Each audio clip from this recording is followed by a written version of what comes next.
Good morning बच्चों। Sanjay public inter college की online classes में आपका स्वागत है।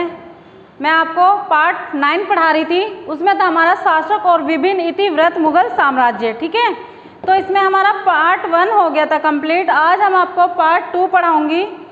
ठीक है, तो इसमें आज हम पढ़ाएंगे इतिवृत्तों की रचना। क्या? इतिवृत्तों की रचना।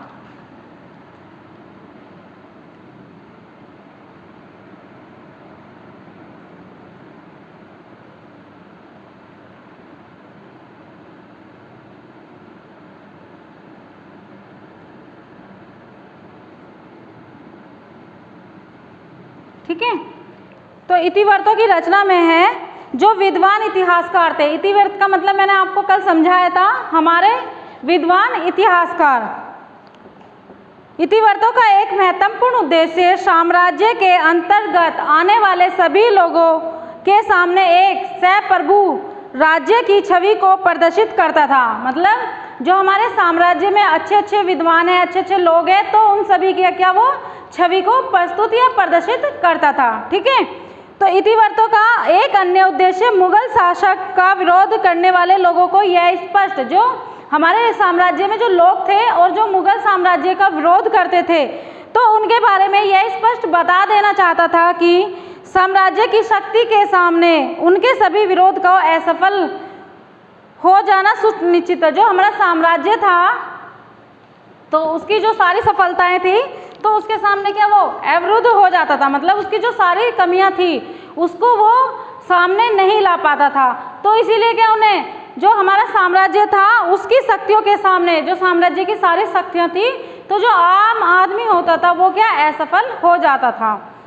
इतिवृत्तों की रचना करवाने में शासकों का एक महत्वपूर्ण योगदान था। जो इतिवृत्त थे, हमारे इतिहासकार थे, वो क्या करते थे, जो हमारे साम्राज्य में थे लोग, जैसे अकबर, शाहजहां, जहांगीर, तो उन सब के क्या जो सम्राट थे उनके बारे में जो भी जानकारी होती थी वो उसमें लिखा करते थे।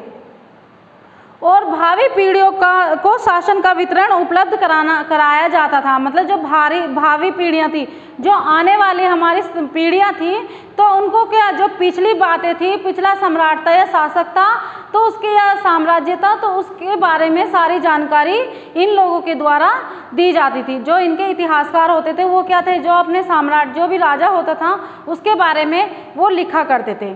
ठीक है, मुगल इतिवृत्तों के लेखक दरबारी इतिहासकार थे। जो मुगल साम्राज्य था उसके जो उनके जो मुगल साम्राज्य में जो दरबारी होते थे वो इतिहासकार भी उस साम्राज्य के बारे में या उस शासक के बारे में लिखा करते थे। उन्होंने मुगल शासकों के संरक्षण में इतिवृत्तों की रचना की। और जो इतिहासकार थे उन्होंने ही मुगल साम्राज्य में या मुगल के संरक्षण में, मतलब उनके जानकारी के दौर ही, मतलब जैसे भी मुगल ने कहा कि नहीं ये बातें आपको लिखनी है, या हमारा शासक कैसा था, या इन्होंने कौन सा कर लगाया, या कौन सा शासन चलाया, या अपने प्रजा के साथ इनका कैसा भेदभाव था, मतलब था, तो उसके बारे में क्या ये इतिहासकार लिखा करते थे। अतः स्वाभाविक रूप से शासक पर केंद्रित घटनाएं, शासक का परिवार, दरबार और अभिजात वर्ग के लोग, युद्ध और प्रशासन की व्यवस्था, उनके द्वारा लिखे जाने वाले इतिहास के केंद्रीय विषय थे। मतलब जो विद्वान थे, जो शासकों का परिवार था, या कौन से वर्ग से थे, मतलब अभिजात वर्ग, मतलब अमीर वर्ग से थे, या अमीर घराने से ताल्लुकात रखते थे, या इन्होंने अपना प्रशासन कैसे चलाया, तो उन सब के बारे में लिखने के लिए ये उन्हें कहा करते थे। अकबर, शाहजहां, औरंगजेब की जीवन कथाओं पर आधारित इतिवृत्तों के अकबरनामा, शाहजहांनामा और आलमगीरनामा जैसे शीर्षक इस तथ्य के प्रतीक हैं। मतलब जो ये विद्वान थे, मतलब इतिवृत्त थे, इन्होंने क्या अकबर, शाहजहां, औरंगजेब, ठीक है, तो इनके बारे में क्या इनके कथाएं लिखी है। जैसे अकबर की अकबरनामा, शाहजहां की शाहजहांनामा और औरंगजेब की आलमगीरनामा। ठीक है, तो ये इनकी क्या कथाएं होती थी, इनकी रचनाएं होती थी, जो ये इतिवृत्त द्वारा लिखी जाती थी। फिर इतिवृत्तों की रचना फारसी भाषा में।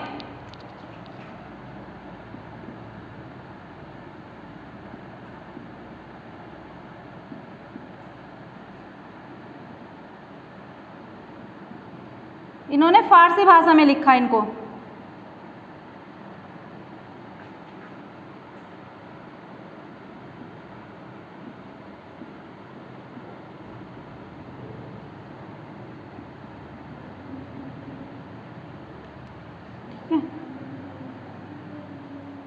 जो हमारे इतिहासकार थे उन्होंने क्या करा, मुगल इतिहासों को एक प्रमुख अभिलेखन के रूप में उनकी रचना फारसी भाषा में लिखी। मुगल साम्राज्य के सभी दरबारी इतिहास जो थे वो फारसी भाषा में लिखे गए थे। जो मुगल के सभी दरबारी थे, मतलब जो इनके दरबार में इतिहासकार रहते थे, विद्वान लोग रहते थे, उन्होंने क्या इनकी जो भी मुगल में घटनाएं घटी हैं उन सबको क्या फारसी भाषा में उनका अनुवाद किया। दिल्ली सल्तनत काल में उत्तर भारत की भाषाएं विशेष रूप से हिंदवी और जो हमारा दिल्ली सल्तनत काल था उनकी जो भाषा थी वो विशेष रूप से हिंदवी और क्षेत्रीय रूपों के साथ साथ दरबार व तथा साहित्य रचनाओं की भाषा के रूप में फारसी को सराहनीय दिया गया। जो हमारे साम्राज्य की जो भाषाएं थी हिंदवी के साथ क्षेत्रीय रूपांतरों के साथ साथ उसके साहित्य या प्रशासनिक को क्या फारसी भाषा में उसका रूपांतर किया है या उसको फारसी भाषा में उसको सराहनीय दिया है। ठीक है। मुगल अतः उनकी मातृभाषा तुर्की थी। और क्या था, जब मैंने कहा था आपको कल भी पढ़ाया था, जो मुगल साम्राज्य थे उनकी क्या वो तुर्की भाषा या तैमूर भाषा के लोग कहलाए, वंशज कहलाए। ठीक है। तो इनकी भाषा क्या तुर्की भाषा थी। और भारत में प्रथम मुगल बादशाह बाबर ने अपनी कविताएं तथा स्मरण तुर्की भाषा में ही लिखे थे। जो बाबर थे उन्होंने अपनी कविताएं और स्मरण तुर्की भाषा में लिखे थे। ठीक है।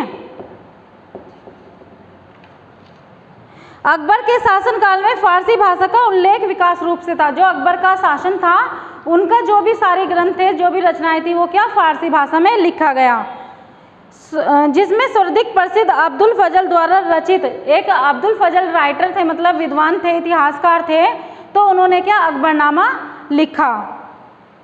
अकबर के उत्तराधिकारी के काल में भी फारसी में अनेक महत्वपूर्ण ग्रंथों की रचना की गई। जो अकबर थे और उनके जो मतलब उत्तराधिकारी का समय आया तो उसमें भी क्या काफ़ी ग्रंथ लिखे गए या रचनाएं लिखी गई, वो भी क्या फारसी भाषा में लिखी गई है। जहांगीर स्वयं फारसी का एक महान विद्वान था। जो जहांगीर थे वो फारसी भाषा के एक महान विद्वान थे। वो भी जो अभी कविताएं लिखते थे या रचनाएं लिखते थे वो भी फारसी भाषा में लिखा करते थे। फिर है हमारा पांडुलिपियों की रचना।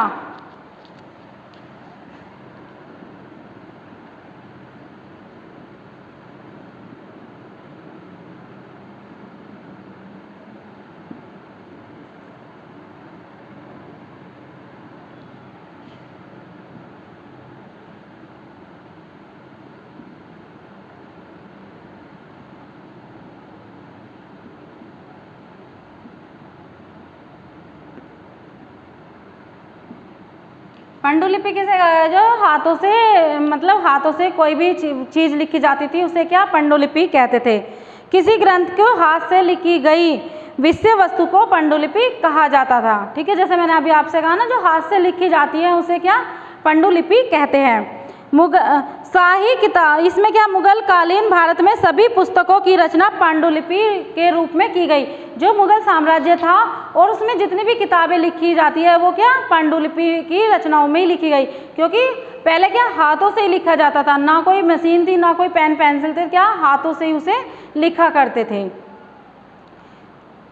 मुगल सम्राटों द्वारा एक शाही किताब खाने की स्थापना की गई थी। मतलब किताब खाने की स्थापना या किताब खाना लिखा गया था, जो पांडुलिपि रचनाओं का प्रमुख केंद्र माना जाता था। क्या जो किताब खाना स्थापित हुआ उसमें क्या पांडुलिपि का उसे केंद्र माना जाता था। जो भी हम हाथ से लिखे जाते थे वो पत्र या कागज, तो उसे क्या हम वहाँ पर स्थापित कर देते, मतलब रख देते थे, और उसे ही क्या पांडुलिपि का मतलब केंद्र कहा जाता था।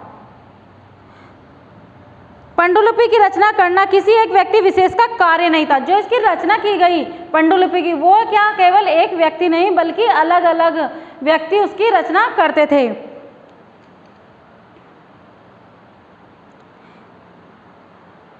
लोगों का सहयोग शामिल था। पांडुलिपि की रचना एक विस्तृत प्रक्रिया के द्वारा की गई है।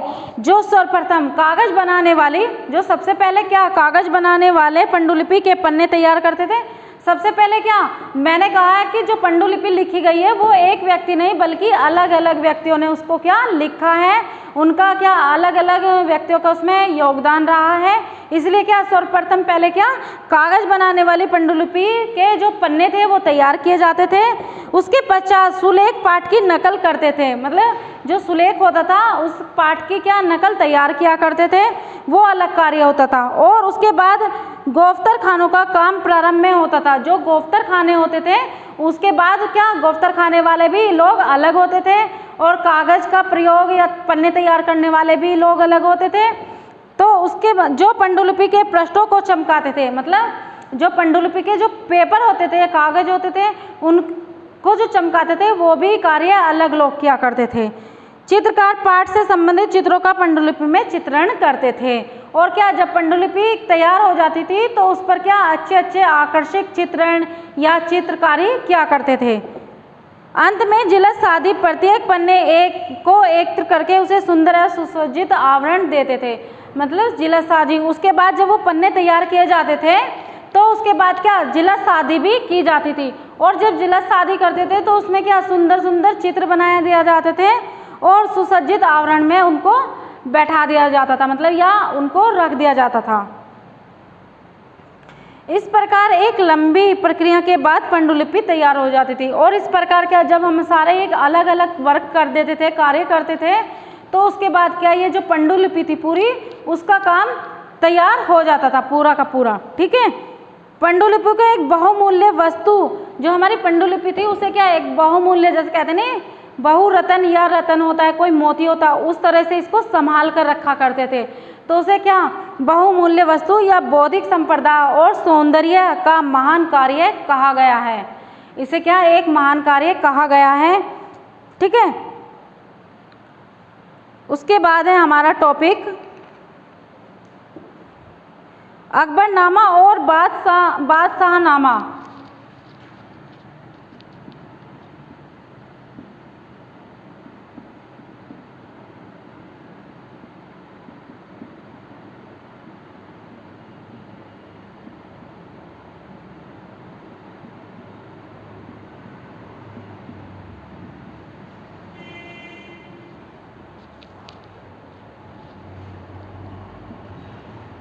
ठीक है,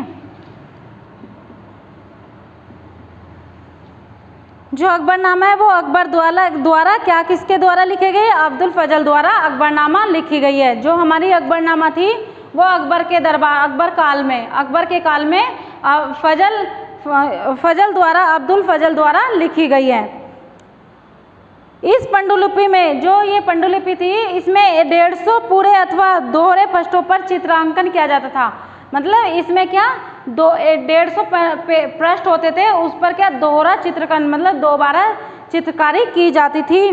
अकबरनामा के लेखक अब्दुल फजल का पालन पोषण जो मुगल राजधानी आगरा में हुआ था। जो इसके लेखक थे अकबरनामा के अब्दुल फजल, उनका जो जन्म हुआ था वो आगरा राजधानी में हुआ था।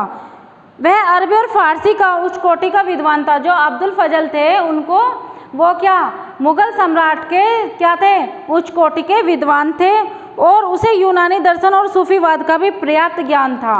ठीक है, वह एक प्रभावशाली विचारक तथा स्वतंत्र चिंतक थे। अकबरनामा 3 जिल्दों में विभाजित है। जो अकबरनामा थी वो 3 जिल्दों में विभाजित है। पहले जिल्द इतिहास, पहले 2 जिल्द जो थे वो इतिहास में थे और तीसरे जो था वो आईने अकबरी, क्या आईने अकबरी के रूप में लिखा गया है। अकबरनामा को राजनीतिक दृष्टि से महत्वपूर्ण घटनाओं के समय के साथ वितरण देने के पारस्परिक ऐतिहासिक दृष्टिकोण में लिखा गया है कि इसके लेखक में एक नवीन विधि का प्रयोग किया गया है। जो इसका लेखक था उसमें क्या नई तकनीकी या नई विधि का प्रयोग किया गया है। इसमें इसके अनुसार तिथियों एवं समय के साथ वितरित प्रस्तुत किया गया है। हमें याद रखना चाहिए कि जो आईने अकबरी जो अकबरनामा की तीसरी जिल्द है, ठीक है, तो वे मुगल साम्राज्य का प्रस्तुतिकरण जो भिन्न भिन्न आबादी वाले तथा मिश्रित जो संस्कृति थी वाले साम्राज्य के रूप में किया जाता था। क्या ये जो अकबरनामा है या अकबर वो आईने अकबरी है, तो ये क्या भिन्न भिन्न संस्कृतियों के मिश्रण से के रूप में किया जाता था। उसके बाद है हमारा आदर्श राज्य मुगलों का राजस्व सिद्धांत।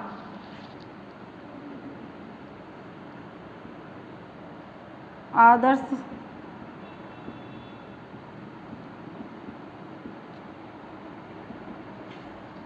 मुगलों का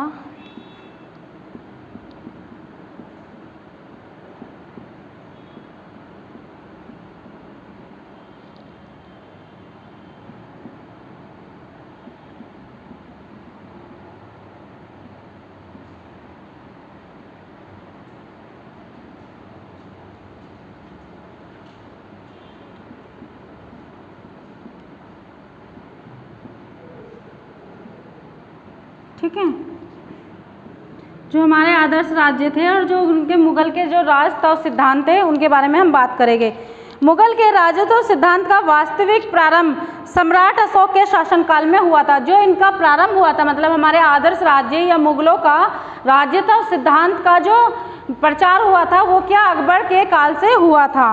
अकबर के उत्तराधिकारी जहांगीर पर्याप्त सीमा तक उसके राजस्व सिद्धांत का ही अनुचरण करते थे। मतलब जो अकबर के बेटे थे उन्होंने क्या करा था, जो हमारे आदर्श थे, आदर्श राज्य थे या मुगल का राजतत्व सिद्धांत था, उनका उन्होंने क्या प्रचार किया था या उनके अनुसरण में उन्होंने कार्य किया था। शाहजहां धीरे धीरे अकबर की नीति से हटने लगा। जो शाहजहां थे वो क्या धीरे धीरे अकबर की जो नीति थी, उन्होंने अकबर ने जो नीति बनाई थी उससे क्या वो धीरे धीरे अलग होने लगे। उन्होंने सोचा कि मुझे दूसरी नीति या नई नीति का प्रचार करना चाहिए। शाहजहां के उत्तराधिकारी औरंगजेब ने इस नीति का परित्याग करके राजस्व से विरुद्ध इस्लामी आदर्श का अनुसरण किया और जो शाहजहां के उत्तराधिकारी थे, मतलब उनके बेटे थे औरंगजेब, तो उसने क्या मुस्लिम राजस्व के आदर्श का अनुसरण किया, मतलब मुस्लिम की स्थापना की। उनका मतलब उसको उनके जो अकबर के जो मतलब सिद्धांत थे उनका क्या त्याग कर दिया और मुस्लिम सिद्धांत को मानने लगा। जो मुगलों के राजस्व सिद्धांत थे उनकी प्रमुख विशेषताएं थी, तो उसमें क्या होता था, जो राजपद का दिव्य सिद्धांत, क्या इसमें जो राजपद था उसका दिव्य सिद्धांत इसको माना गया है और चित्रों द्वारा दिव्य सिद्धांत के विचारों का संप्रेषण किया गया है। चित्रों द्वारा क्या वो जो दिव्य संप्रेषणों का सिद्धांत किया गया। उसके बाद धर्म और राजनीतिक में भी प्रतिकरण, मतलब धर्म और जो उनके राजनीतिक तत्व थे उनको उनसे भी क्या अलग होने लगे।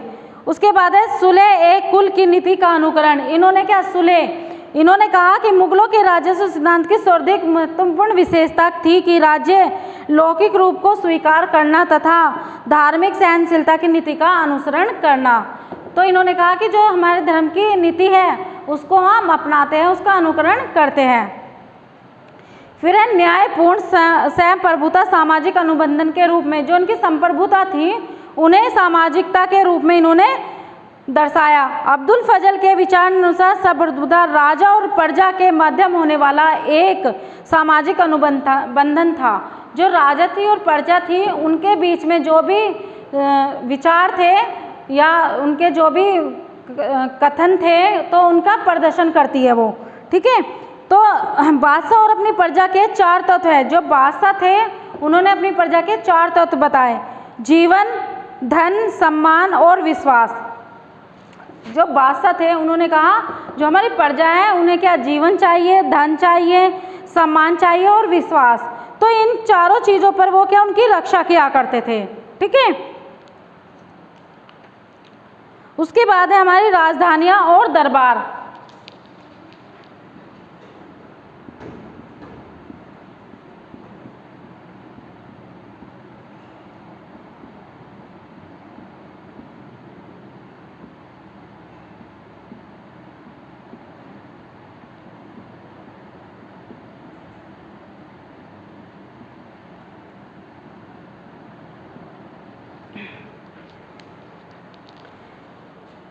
इसमें क्या, जो मुगल साम्राज्य था उसकी राजधानियाँ और उसके दरबार, राजतांत्रिक संस्कृतियों में भवन निर्माण कार्य को राजवंश से सत्ता, धन और प्रतिष्ठा का सर्वाधिक महत्वपूर्ण प्रतीक माना जाता था।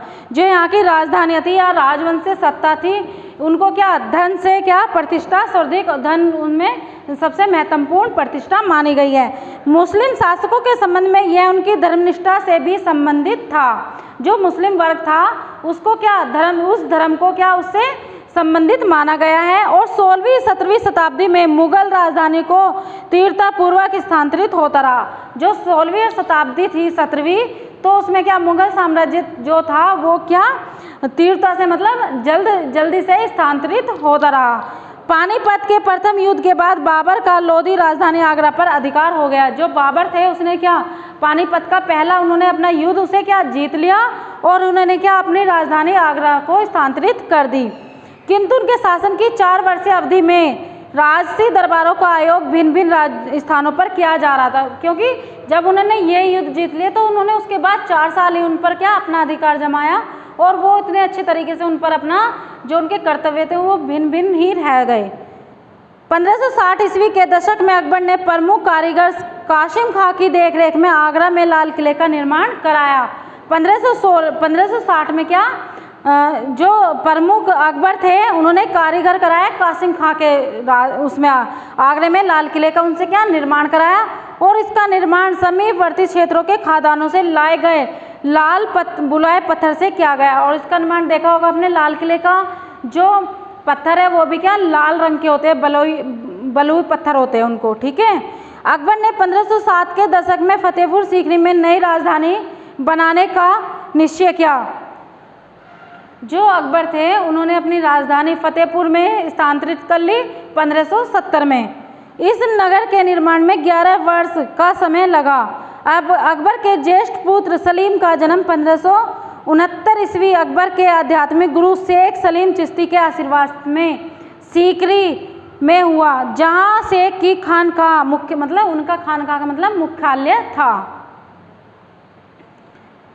इसलिए अकबर ने खानकाह के समीप एक शाही महल और शहर बनाने का निश्चय कर लिया।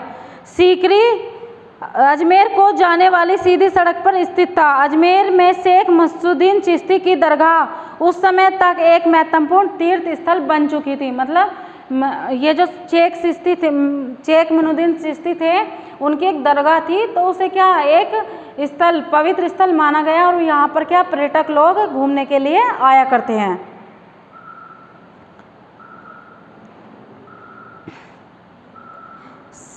उसके बाद अपनी राजधानी आगरा से दिल्ली स्थानांतरित करने के उद्देश्य से 1638 ईस्वी में शाहजहां ने दिल्ली में यमुना के किनारे पर एक नए शाहजहांबाद की आधारशिला रखी। मतलब उन्होंने क्या शाहजहां ने क्या करा वहाँ पर अपनी राजधानी को दिल्ली से स्थानांतरित मतलब दूसरे स्थान पर ले गए और उन्होंने यमुना के किनारे एक नगर शाहजहांबाद की स्थापना की या नींव रखी। इसके अंदर विशाल लाल किले का निर्माण कराया गया। नए शहर में प्रवेश करने के लिए 2 भव्य अकबराबाद गेट मतलब जिसे कहते हैं दिल्ली गेट या लाहौर गेट बनवाया गया। 1648 ईस्वी में दरबार सेना व राजसी खानकाह आगरा में नई नियमित राजधानी शाहजहांबाद चले गए। जो यहाँ के क्या थे 1648 ईस्वी में जो दरबार के सेना थे या राजसी थे मतलब राज्य का कार्य संभालने वाले थे, वो क्या यहाँ से शाहजहांबाद चले गए। आगरा में नई निर्मित राजधानी शाहजहांबाद स्थानांतरित हो गए। दिल्ली के प्राचीन रियासती नगर में शाहजहांबाद एक नई और शाही आबादी थे।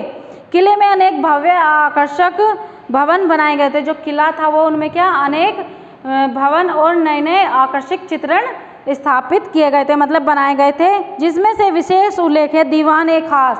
तो यहाँ पर क्या दीवान-ए खास भी एक अच्छी इमारतें हैं यहाँ पर, ठीक है। दीवान आजम, रंग महल, मोती महल, हीरा महल आदि ये सब क्या नए नए भव्य निर्माण कराया गया इन सब का।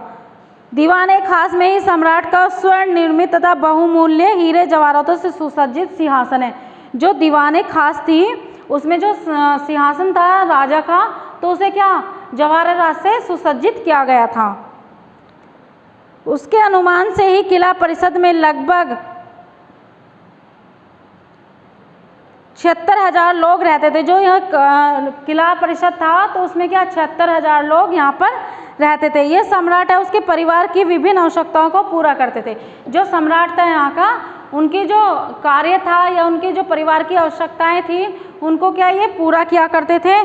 शाहजहाँ ने दिल्ली में लाल किले के समीप ही जामा मस्जिद का निर्माण कराया। और जो शाहजहाँ थे उन्होंने दिल्ली में जो लाल किला था उसके सामने ही या उसके समीप ही जामा मस्जिद का निर्माण कराया। यह मस्जिद उस समय देश की सर्वाधिक विशाल मस्जिद थी। मतलब उस समय क्या थी, ये सबसे बड़ी विशाल मस्जिद सबसे बड़ी मस्जिद कहलाई। निसंदेह शाहजहाँ का यह नया नगर विशाल और भव्य राजतंत्र की अधिक औपचारिक काल्पनिक की अभिव्यक्ति था। जो इन्होंने क्या इस भव्य का निर्माण कराया, जो इस विशाल मस्जिद का जामा मस्जिद का निर्माण कराया, यह क्या सबसे सुप्रसिद्ध कीर्ति मानी गई है। ठीक है, तो ये आपको इतना समझ में आया। मैंने ये सारे टॉपिक पढ़ाए हैं आपको, और मैं आपको अब अगला टॉपिक कल पढ़ाऊंगी। ठीक है, जितना भी ये टॉपिक आपको मैंने पढ़ाया है वो आप इनको समझ लो, और इनको जो इनके नोट्स है वो भी आप बना सकते हो। ठीक है, क्योंकि देखो जब तक आप नोट्स नहीं बनाओगे तो ये आपकी समझ में नहीं आएगा। ठीक है, तो कल मैं आपको पार्ट 3 पढ़ाऊंगी। Thank you.